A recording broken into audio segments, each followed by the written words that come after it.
Özbek, Türkmen, Uygur, Tatar, Azer bir boylu. Kara, Kalpak, Kırgız, Kazak bunlar bir soylu.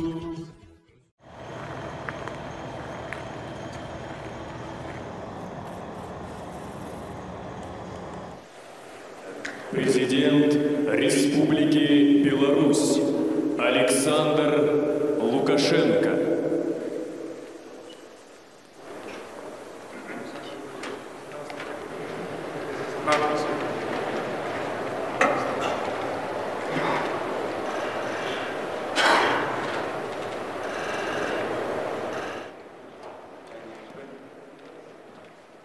Президент Кыргызской Республики Садыр Жапаров.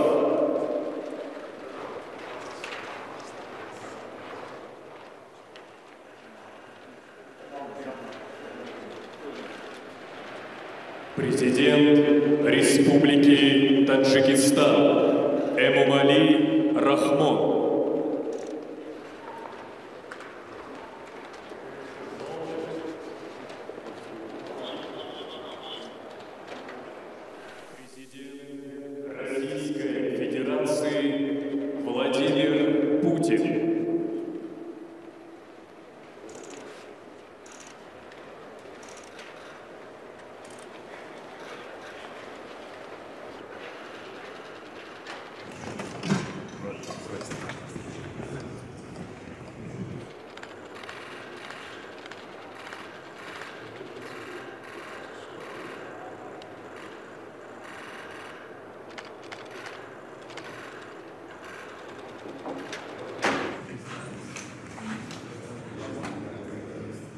Уважаемые коллеги, дорогие друзья, для меня большая честь приветствовать вас в Астане на очередной сессии Совета Организации Договора о коллективной безопасности. И прежде всего хотел бы выразить искреннюю благодарность главам государств, участников ОДКБ за участие в работе сегодняшнего заседания. Организация Договора о коллективной безопасности стала ключевой структурой в обеспечении мира и стабильности на огромном пространстве Евразии. В условиях современных вызовов ОДКБ неизменно демонстрирует свою востребованность в качестве гаранта безопасности для всех стран-участниц. Наши согласованные действия, взаимное доверие и поддержка укрепляют коллективную способность решать самые сложные и масштабные задачи. Важно подчеркнуть, что ОДКБ – это не просто военное партнерство, это уникальный механизм, объединяющий наши усилия и ресурсы для защиты суверенитета и территориальной целостности наших государств. В качестве председателя ОДКБ Казахстан сосредоточил свои усилия на укреплении тесного взаимодействия стран-участниц, повышении эффективности механизмов оперативного реагирования на кризисные ситуации, а также на развитие возможностей нашей организации в борьбе с современными угрозами, включая терроризм, кибератаки, транснациональную преступность и незаконный оборот наркотиков. В плановом порядке проведены заседания уставных органов, военные учения и профилактические операции ОДКБ. Актуальные вопросы коллективной безопасности были предметно рассмотрены министрами иностранных дел и обороны. Состоялись встречи на уровне секретарей Советов Безопасности и руководителей парламентов. Проведены совещания вспомогательных и рабочих органов организации. Прошла серия консультаций по различным направлениям деятельности ОДКБ. В межсессионный период принят ряд значимых документов.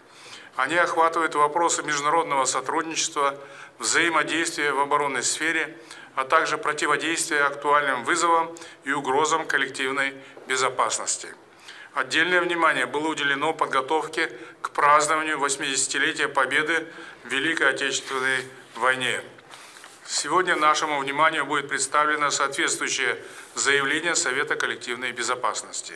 В целом, все задачи, стоявшие перед ОДКБ в период председательства Республики Казахстан, выполнены. Позвольте выразить огромную признательность за поддержку в реализации наших приоритетов и плодотворную совместную работу. Уважаемые коллеги, дорогие друзья, Сегодня нам предстоит обменяться мнениями о международной и региональной ситуации, оценить ее влияние на безопасность государств-членов ОДКБ. Мы также заслушаем информацию о работе по широкому спектру направлений сотрудничества в рамках ОДКБ и подведем итоги деятельности за прошедший период. Позвольте на правах председательствующего объявить очередную сессию Совета коллективной безопасности Организации договора о коллективной безопасности открытой. Владимиру Владимировичу Путину. Большое спасибо, уважаемый Константин Емельевич, дорогие друзья.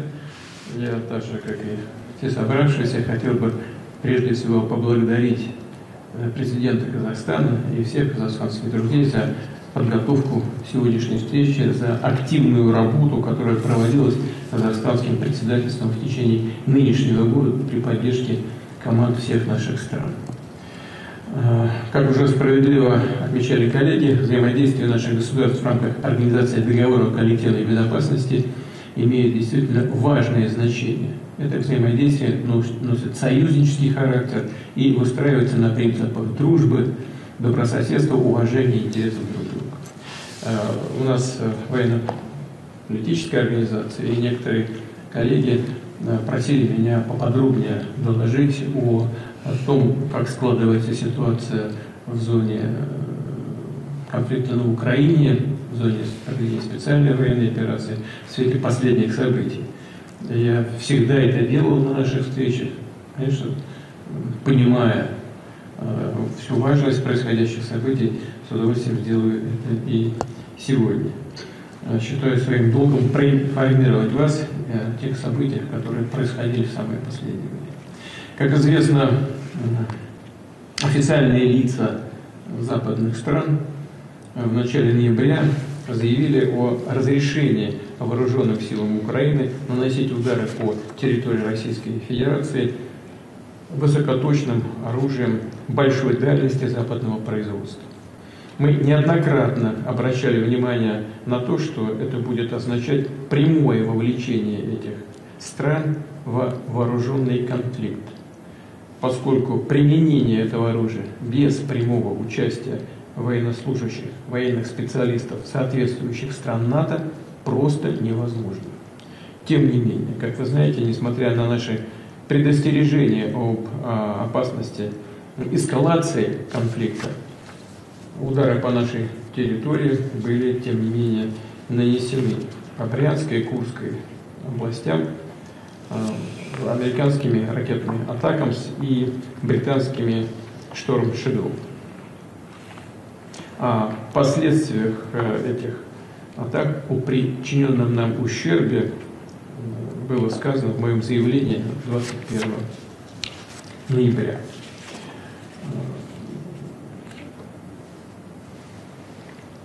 Для справки, кстати, скажу, вот коллеги тоже некоторые просили об этом, что российский аналог всех трех модификаций «Атакамс» – это ракетная система, российская ракетная система «Искандер» и ее различные модификации.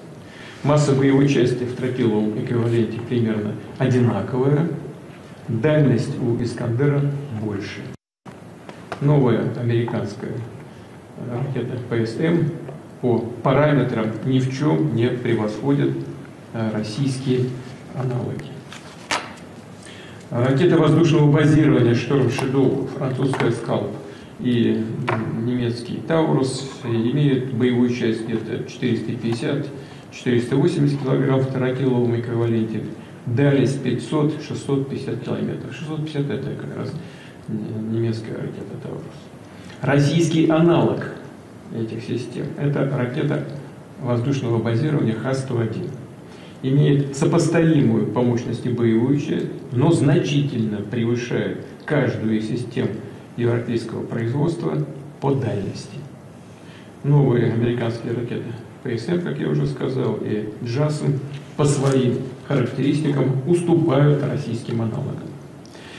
Мы знаем, разумеется, сколько соответствующих систем вооружения находится на вооружении у потенциального противника, сколько на складах, где они конкретно находятся, сколько вооружения поставлено на Украину и сколько планируется поставить.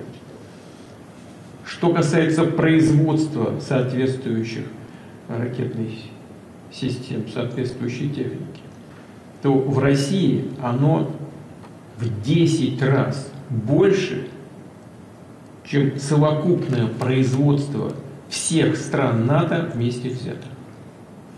И в следующем году это производство будет увеличено еще на 25-30%. Мы видим, что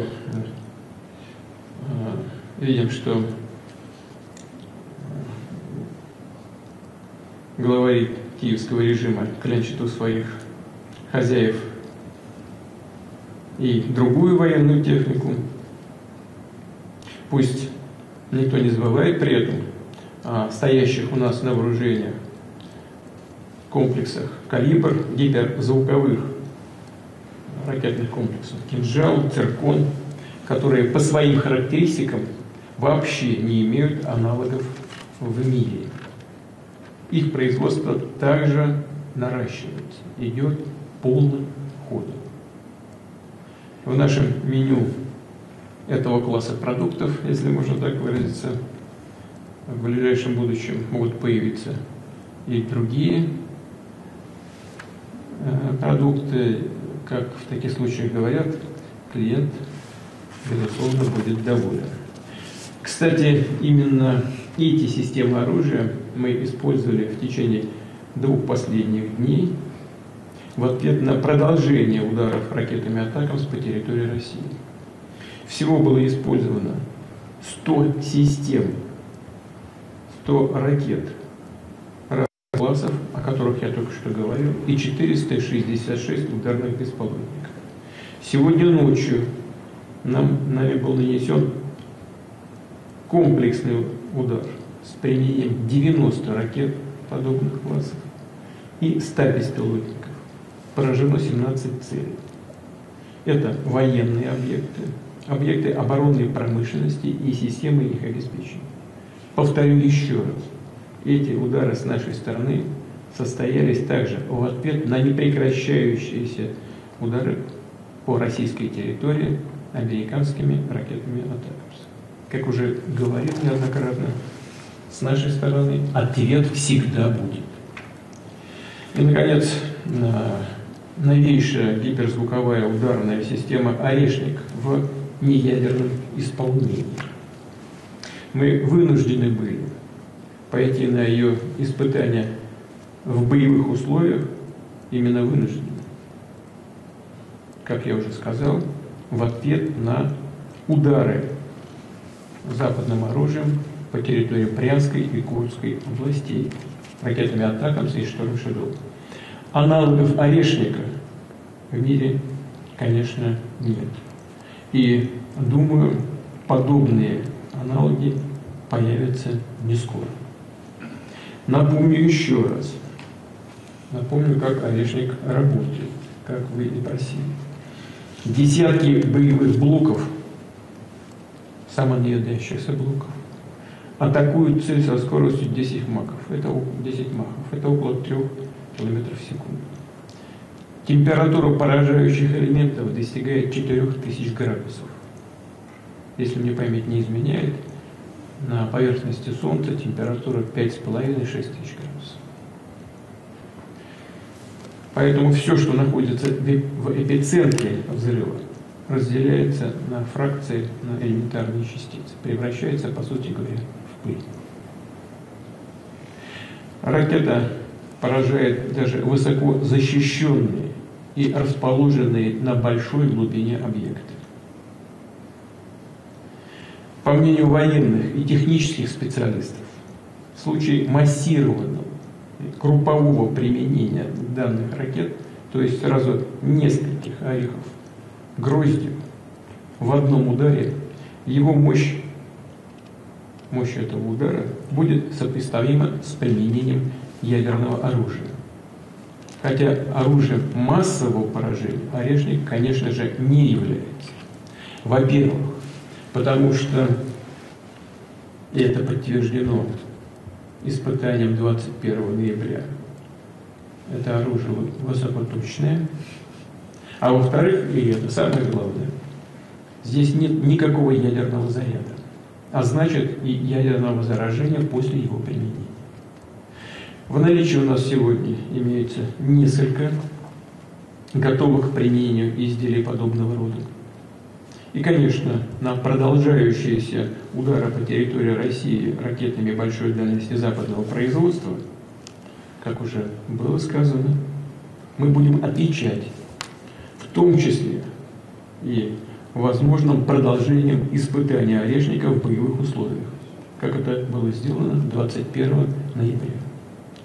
В настоящее время Министерство обороны и Генеральный штаб российской армии подбирают цели для поражения на территории Украины. Это могут быть военные объекты, предприятия оборонной промышленности или центры принятия решений в Киеве. Тем более, что киевский режим неоднократно пытался наносить удары по объектам государственной важности в России, по Санкт-Петербургу и Москве. И эти попытки продолжаются. Серийное производство Орешника началось. Но в конечном итоге средства поражения будут выбираться нами в зависимости от характера выбранных для поражения целей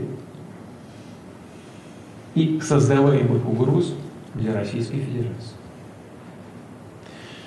Уважаемые коллеги, все, что я сейчас говорил, все, что доложил вам сейчас, безусловно, имеет большое значение. Но самое главное заключается все-таки в том, что даже при наличии самого современного оружия судьба любого военного конфликта, любой военной кампании, в том числе и специальной военной операции, решается на земле, на поле боя. В конечном итоге все зависит от солдата. Разумеется, для победы необходимы и техника, и БК, боевой комплект. Но самое главное – мотивация, внутренняя готовность человека к борьбе, а если потребуется, и к самопожертвованию во имя Отечества.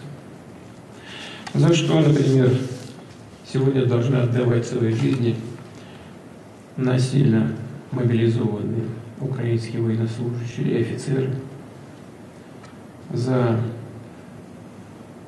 бандеровский неонацистский режим, который засел в Киеве, за его главари, которые уже утратили свою легитимность. Ведь они же не пошли на выборы. Они сегодня полностью нелегитимны. И судя, и исходя из чисто юридической, с юридической точки зрения, не имеют даже права отдавать приказов вооруженным силам. Кстати говоря, поскольку они узурпаторы власти, кстати говоря, те, кто исполняет эти приказы, тоже становятся соучастниками преступлений подобного рода. Этих преступлений. Они не имеют права толкать людей на смерть и гнать их на убой. Более того, как я уже сказал, приказы эти являются преступными. Наши бойцы, напротив, прекрасно понимают, за что воюют, за что проливают кровь. Они видят, что на их долю, на долю, пожалуй, нашего поколения в целом, выпало, как это было не раз в нашей истории, встать на пути тех сил, которые в очередной раз решили разрушить Россию, нанести, как они говорят сегодня, ей стратегическое поражение. Поэтому наши парни воюют за Родину, за будущее России и своих детей. И потому никакие поставки, даже самого современного оружия на украинскую территорию, ситуацию на поле боя не изменят. У нас в армии люди разных национальностей. Кто-то перекрестится, кто-то попросит о помощи Аллаха, но все вместе пойдут вперед, и ничто их не остановит. Я хочу поблагодарить коллег за то, что вы обратили внимание, и в этом контексте очень важно, что мы помним о победе советского народа в Великой Отечественной войне, о юбилее, о 80-летии этой победы. Конечно, во всех наших странах это пройдет событие на самом высоком государственном уровне. Я надеюсь, что вы найдете возможность приехать на эти торжественные мероприятия в Москву, на торжественные мероприятия 9 мая. Кроме того, мы приглашаем воинские расчеты стран ОДКБ вместе с российскими военными принять участие в параде на Красной площади. И в заключение хотел бы еще раз поблагодарить Касым-Жомарта Кемелевича Токаева и всех наших казахстанских друзей за эффективную работу, проведенную в период председательства ОДКБ, а также пожелать успехов нашим киргизским коллегам, которым переходят председательские функции в организации. И, конечно, все, что от нас зависит, будем делать для того, чтобы оказать вам, уважаемый Садыр Нургажиевич, всестороннюю помощь и поддержку. Благодарю вас за внимание. В широком формате сессии УДКБ Касым-Жомарт Токаев вновь сделал акценты на итоги председательствования в организации. Среди них заявления по вопросам международной информационной безопасности и сотрудничества в космосе, а также по ситуации на Ближнем Востоке. Пристальное внимание в течение года вопросам боевой подготовки сил и средств системы коллективной безопасности. Впрочем, все эти мероприятия выльются в очередные документы. К примеру, сегодня на повестке подписание 2 документов по вопросам статуса сил и средств ОДКБ. Итоги встречи еще раз подтвердили нашу твердую готовность сообща действовать для предупреждения вызовов и угроз коллективной безопасности. В ходе дискуссии мы сверили позиции по текущим вопросам международной повестки. Наши общие оценки нынешней ситуации и видение дальнейшего развития ОДКБ отражены в Декларации Совета коллективной безопасности, разработанной по инициативе Казахстана. Отдельное внимание было уделено празднованию знакового, важнейшего, можно сказать, события – 80-летия победы в Великой Отечественной войне. Еще один вопрос, на который обратил внимание Казахстан во время своего председательствования – незаконный оборот оружия, боеприпасов и транснациональная преступность. В результате было принято решение создать рабочую группу в рамках ОДКБ, которая продолжит работу по этим направлениям.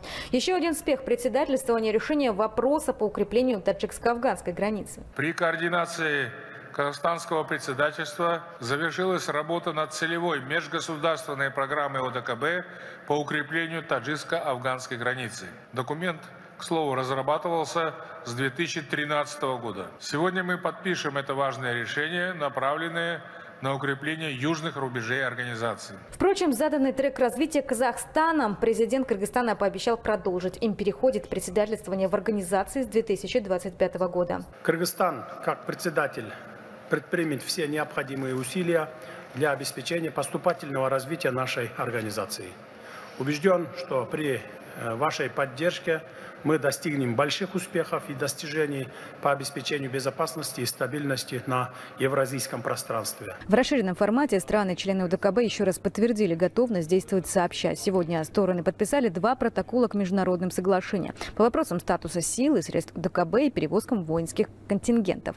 Еще один важный документ, который можно считать настоящим успехом председательствования Казахстана, это программа по укреплению таджикско-афганской границы. Ее обсуждали больше 10 лет. Теперь почти 1500 километров границы укрепят новыми современными пограничными пунктами. В силу этих и других обстоятельств до сегодняшнего времени таджикско-афганская граница не была полностью оснащена.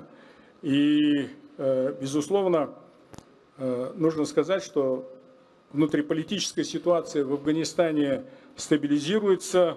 Это, безусловно, не может не обнадеживать, но, тем не менее, сохраняются риски, связанные с наркотрафиком, с активностью террористических организаций.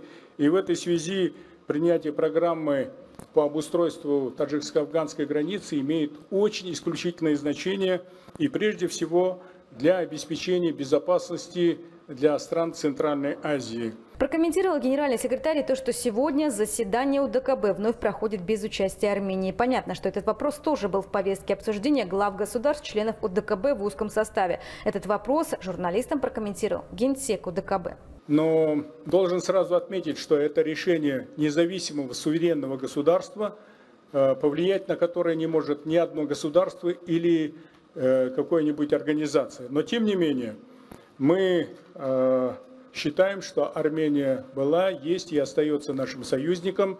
Мы надеемся, что Армения в обозримой перспективе вернется к полноценному участию в организации договора коллективной безопасности. По сути, члены саммита вновь сверили часы, снова поставили свои подписи в документах, где говорится о многостороннем формате сотрудничества, где все страны, члены на равных позициях, как партнеры, подтвердили свою готовность вместе отвечать глобальным вызовам и формировать не линию, а сеть, сшивающую геополитическое пространство.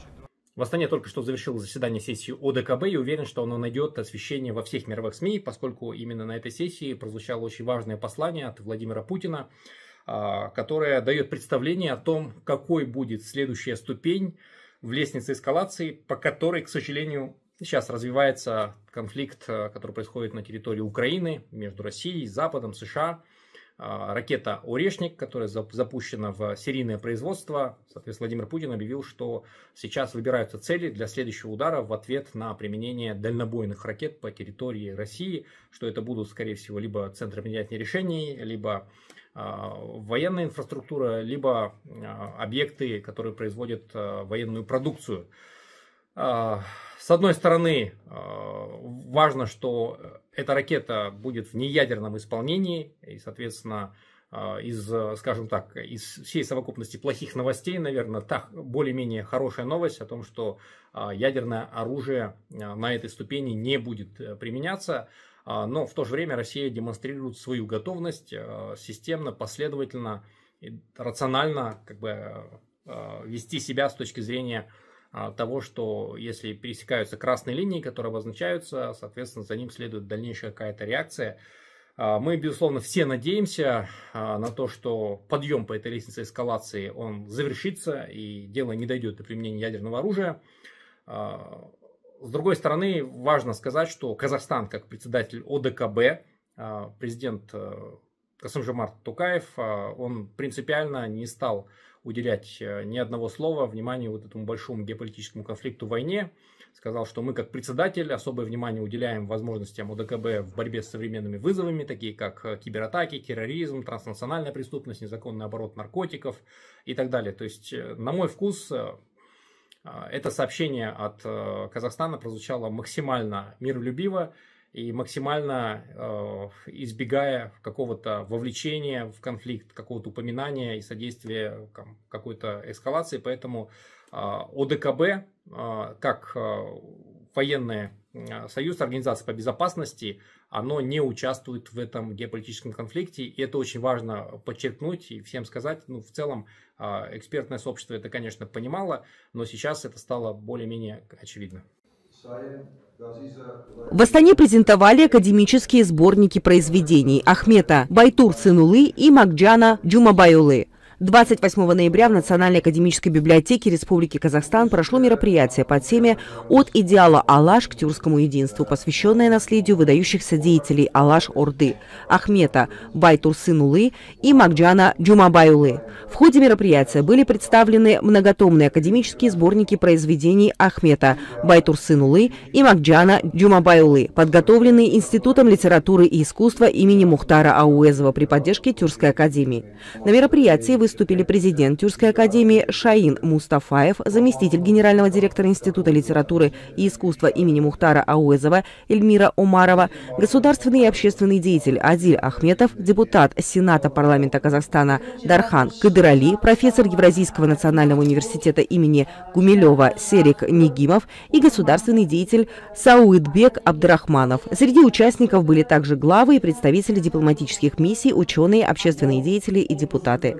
Эльмира Умарова передала президенту Тюркской академии благодарственное письмо от имени директора Института литературы и искусства имени Мухтара Ауэзова Кенджихана Матыжанова с выражением признательности Тюркской академии за сотрудничество в издании многотомников, а также за вклад в изучение культурного наследия выдающихся личностей тюркского мира. В своем выступлении президент Тюркской академии Мустафаев подчеркнул значимость наследия Байтурсынулы и Джумабайулы для тюркского мира. Ахмет Байтурсынулы, как основатель казахского языкознания и реформатор алфавита, внес неоценимый вклад в развитие тюркской науки. Его идеи по созданию общей тюркской терминологии и литературного языка остаются актуальными и сегодня. Макджан Джумабайулы, в свою очередь, своим творчеством вдохновлял на сплочение и пробуждение национального самосознания, провозглашая единство тюркского мира. Его стихи, такие как «К дальнему брату», являются ярким примером солидарности братских народов, отметил глава академии. Мустафаев также подчеркнул, что идеал Туркестана, к которому стремились лидеры Алаш, продолжает сохранять важность в эпоху интеграции независимых тюркских государств. Он напомнил, что в сентябре этого года был принят единый тюркский алфавит, и сама идея создания которого берет начало от Ахмета Байтурсынулы и других выдающихся ученых. Президент Академии рассказал о ключевых проектах организации, направленных на сохранение и популяризацию наследия выдающихся личностей тюркского мира. В рамках проекта «Тюркское просветительское движение» 19 и начала 20 веков Академия собирает биографии и идеи мыслителей, служивших прогрессу и единству нации. В следующем году, в честь 190-летия Чукана Валиханова, планируется издать его избранные труды для турецких читателей. Мустафаев также отметил, что вклад Академии в формирование общей национальной идентичности через публикацию произведений выдающихся мыслителей тюркского мира и подчеркнул важность проекта «Выдающиеся личности тюркского мира», направленного на воспитание молодого поколения в духе уважения к общим ценностям. Мероприятие было отмечено гостями как важный шаг в укреплении тюркского единства и в сохранении культурного наследия Алаш для будущих поколений. Адил Ахметов, доктор филологических наук, профессор, международник, бывший посол, бывший сенатор. Но сегодня в Национальной библиотеке пройдет очень интересное мероприятие, посвященное академическим зданиям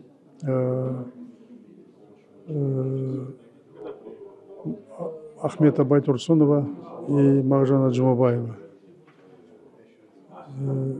Этот проект был инициирован Институтом литературы и искусства имени Мухтара Ауэзова совместно с Международной тюркской академией.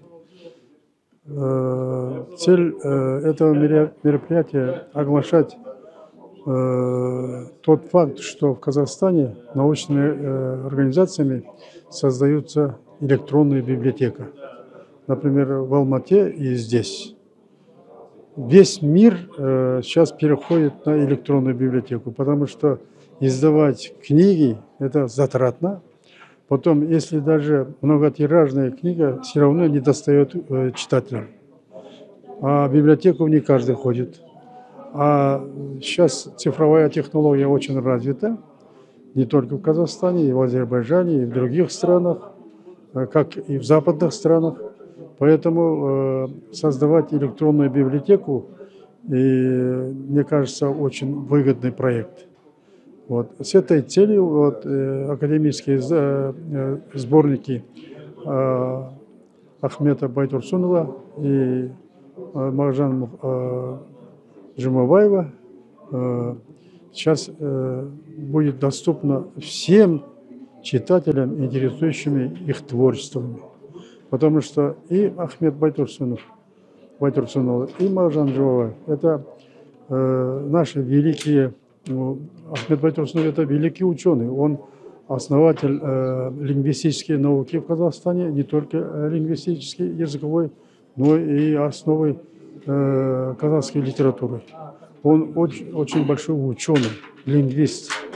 Он инициатор создания казахского алфавита, собственно. А Макджан Джумабаев, он поэт, который всегда работал в поле народно-освободительного движения. Это была главная тема Макджана Джумабаева. Их творчество созвучно с творчеством Абая. Миржахова Дулатова. И поэтому эти академические издания, мне кажется, это будет большой вклад в науку и культуру Казахстана. И не только Казахстана, казахскоязычной аудитории во всем мире.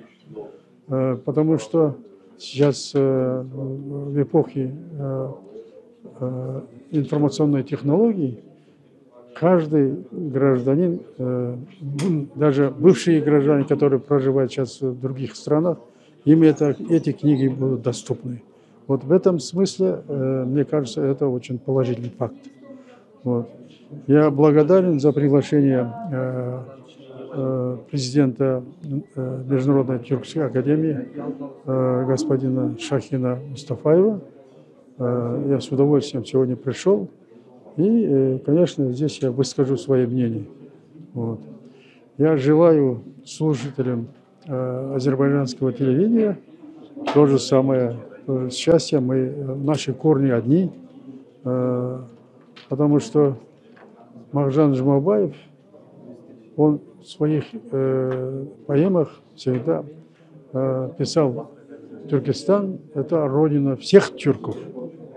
Он в свое время написал письмо в стихотворном форме, поддерживая великого Ататюрка. Так что нас связывает очень многие нити, и сегодняшнее мероприятие как раз свидетельствует об этом. Большое вам спасибо.